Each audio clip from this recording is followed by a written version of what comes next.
David DeGuzman inside the NBC4i Digital Center for the latest edition of the Digital Sports Roundtable.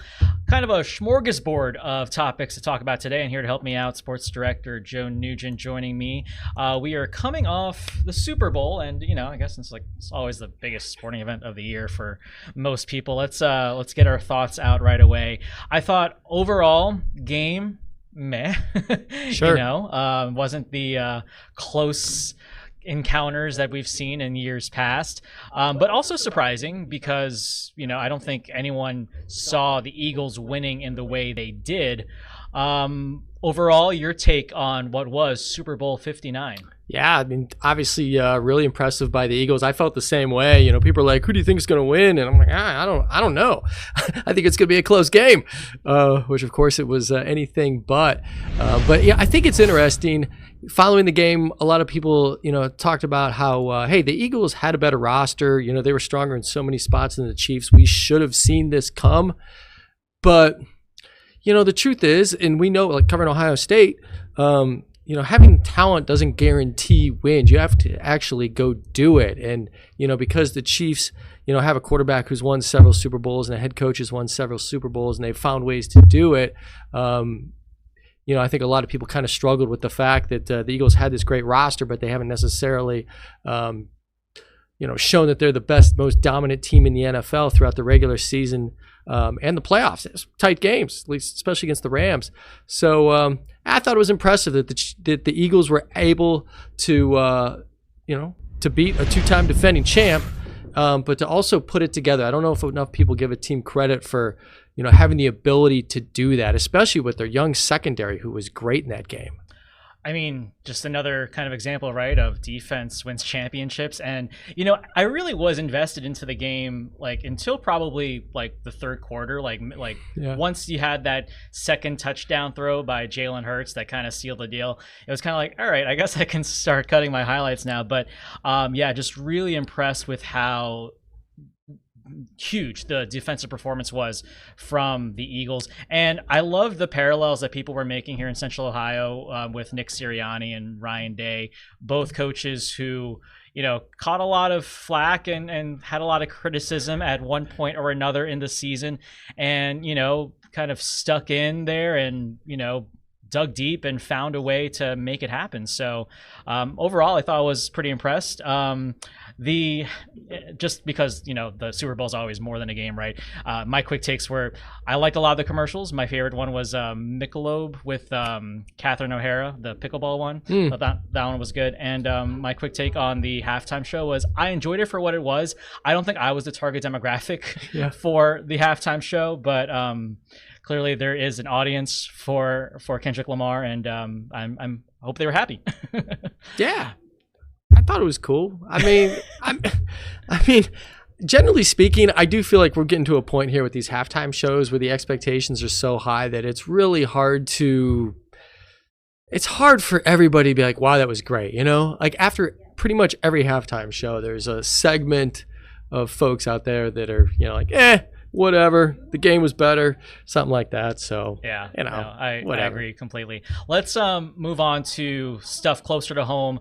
Another week, and of course, Ohio State football always finding ways to make headlines. We found some clarity into the vacancies that we were talking about a couple of weeks ago. Brian Hartline getting elevated to offensive coordinator, and appears that Keenan Bailey will be co-offensive coordinator. They're not official yet. I think we're just literally waiting for the ink to dry. We haven't had an actual press release from the school. However, I spoke with Coach Hartline last night at the National Football Foundation, and he didn't deny it. So obviously, just sure, the future offensively seems to be set.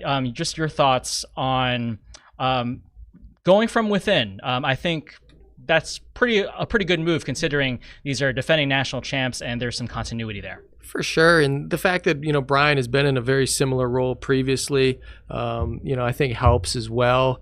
And, I kind of look at this a little bit like, this NIL transfer portal era that we're in, but in terms of coaching staff, right? I mean, because in a way you're trying to retain your staff and keep that continuity, and the best way to do that is to promote people when they've earned it and deserve it. Of course, you're not going to do it if it works out to the detriment of the team, but if it is the best thing for the team, then it makes sense to do it. So it's good because Brian knows this program so well, and the fact that he is the best wide receivers coach in the country, he's a guy that you want on staff, with what those receivers have produced over the last 5 years. I mean, it's, we all know how good it is. So, I mean, certainly you want to keep that going, whatever it takes to keep that going and build offensively in addition to that. I think it's a great idea. As far as Keenan Bailey's concerned, I mean, he's been in the program since 2016, various roles. In a way, the coach he is today has been shaped by his experiences over the last 8 or 9 years. So I think that, you're going to have two like-minded coaches who, come from Ohio State and are going to help lead this offense together. And, hey, Chip Kelly's a really good guy. He's special. He's been around the game for decades, right? All that experience. So, in this situation, there's probably going to be some, it's probably going to take some time for this offensive staff to get to where it wants to be. It's probably not going to happen right out of the gate, but I think that's okay. We're building for the future here. And I know, guys like Jeremiah Smith, they were pretty affected by Chip Kelly leaving, and as they should, because Chip Kelly is a genius when it comes to the plays he's called. So I think it helps when you have that continuity and a familiar face, and you don't have to worry about adjusting to a new system if they had hired from outside. So I think the continuity is good. As of this recording, still no defensive coordinator. That could obviously change pretty quickly. Obviously, some names are floating around out there, but that's going to be something they're trying to fill. Two just quick hits in the Ohio State football realm. One, we do know now that the spring game, although they're calling it a showcase. Yeah. Why is that? Has it always been? I don't remember it being called a showcase last year. No, it was a game last year. I think this is we haven't heard from Ryan since this has been announced, so it's all speculation at this point, so take it with a grain of salt. But a lot of teams are moving toward this showcase type situation because the portal opens on April 16th, which will be 4 days after the Ohio State showcase. And Nebraska had issues last year where they played a spring game. A lot of their younger players looked really good, and those guys went in the portal because of tampering, and they left. So I think it's kind of a defensive situation more than likely to kind of keep things under wraps a little bit in the offseason. But I guess for the sake of our thinking, it's the spring game, but they're calling a showcase. And then the other thing, obviously kind of too big to ignore, but we don't cover politics. Jim Tressel in his new chapter still has to be confirmed, but he's been nominated to become the lieutenant governor. Again, we're not going to delve into the politics part, but we do know that he is a great coach. So any hot take on just the fact he's going to try to take the success, and of course he's such a big name here in Ohio, and try to put that in the political world. I think one thing that Coach Tressel, really did well at Ohio State is he united the state in a big way as the head coach, and I think he's really good with big picture stuff. I think that's what made him a really good head coach, part of, why he was such a good head coach. And obviously he put those skills to work at Youngstown State as the president as well. So I think he has a lot of good experience, in different areas in the state. I don't obviously know exactly what the lieutenant governor does. We don't know his agenda or anything like that. We were all kind of surprised, as I think a lot of people were when they saw the news. But I think his experience, can be applied to this new role. Which I think is kind of neat. I mean, as somebody who's interviewed him several times through the decades. I feel like I've gotten a good feel for, who he is, and, who you see is who he is truly. Like some folks in press conferences maybe a little different than, publicly and privately. I think he's the exact same guy.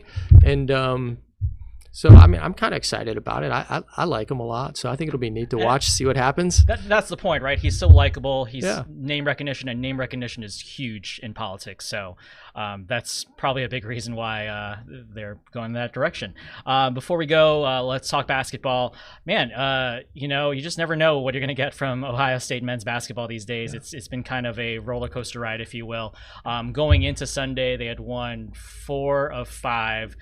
Now going into Wednesday's contest against Washington at home, it's kind of a loss 2 of their last 3. Both of those losses were on the road, but you can't ignore also they had that huge comfort behind win over Maryland.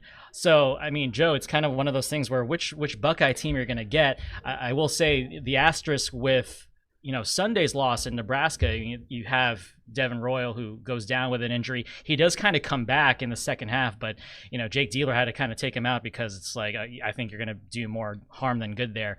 Moving forward, I feel like we're in an identity crisis a bit. Do you think? I don't think so. Okay, good. We love debate. I think 3 things happened on Sunday in Lincoln. They held Bruce to 9 points. He averages 17 a game. Part of the scheme was designed to do that. I know Jake said that he thought Ohio State did handle the scheme pretty well, so he didn't necessarily chalk it up to that. Obviously, the Devin Royal situation, your second leading scorer, that doesn't help. Third thing is somebody who's been in that building several times. It is a underrated, hard place to win games. We've seen several top 5 teams go in there and lose, or play really tight games. So I think it's just also a tough place to win a game. So a lot working against Ohio State on Sunday. Now they have 3 straight home games coming up. 2 of those games are against 2 of the bottom 4 teams in the Big Ten. Opportunity here. The other game's against Michigan, which of course everybody in the building is going to be up for, right? Yeah. So I feel like Sunday was a blip. Yeah, that's a good point. I'm kind of getting worried a little bit if I'm a Buckeye fan, only because we're taping this kind of midway through, a third through February, and you're kind of thinking, okay, we're only that much closer to March. You're starting to lose a bit of runway with that margin of error that you have, and so it's kind of one of those things where you want to really start to see some consistency. And unfortunately, I think this is still a team that is still showing a bit of its youth, although, season is far from over, obviously. But yeah, you hope that they'll make the most of this upcoming homestand that's coming up, and obviously gotta beat Michigan, right? Did want to just mention before we go also the Ohio State women coming off back-to-back losses, USC, UCLA. So they're going to be at home against Minnesota on Thursday before taking on Iowa on President's Day. So 2 teams that obviously are going to be in our focus for the next few weeks as basketball season rolls around. Joe Nugent, always appreciate the time. Thanks as always. Appreciate you joining, and we'll see you next time here on the NBC4i Digital Sports Roundtable.